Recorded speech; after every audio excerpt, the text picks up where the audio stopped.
দাওয়াতে আসছি নানি বাড়ি। দাওয়াত হচ্ছে মামা বড় মামা দিয়েছে। আর এই জায়গাটাতে না আসলে মনে হয় যে নানি বাড়ি একটা অসম্পূর্ণ রয়ে যায়। তাই তো এই জায়গাটা আসতেই হয়। একদম খারাপ দুপুরবেলা, এখন 12:30 বাজে, 12:40 বাজে। তবে একটা জিনিস আপনাদেরকে দেখাই, চলেন।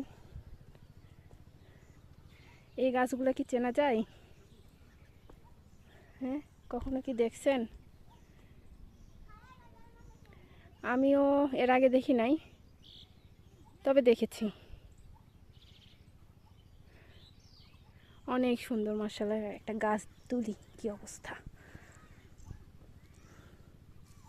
তুলব বাদাম। আল্লাহু আকবার! আরে ওঠ না, এই ওঠ ওঠ ওঠ ওঠ ওঠ ওঠ ওঠ। এই যে, এই যে দেখছেন কি এগুলা? আমি একটা ছিড়ি। না না না না বাবা, মানুষ বকা দিবে। তুমি কেন ছিড়লাতে? এই যে এইগুলো হচ্ছে বাদাম, বাট এত বড় গাছে ফলন হয় নাই। গ্রামীণ বাদাম।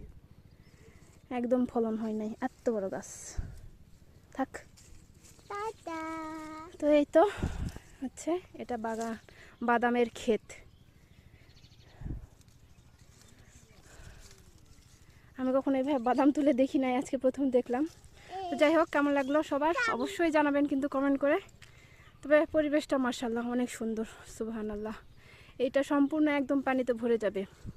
যখন পানি হয় না, তখন দেখতে আরও বেশি সুন্দর লাগে, একদম অসাধারণ।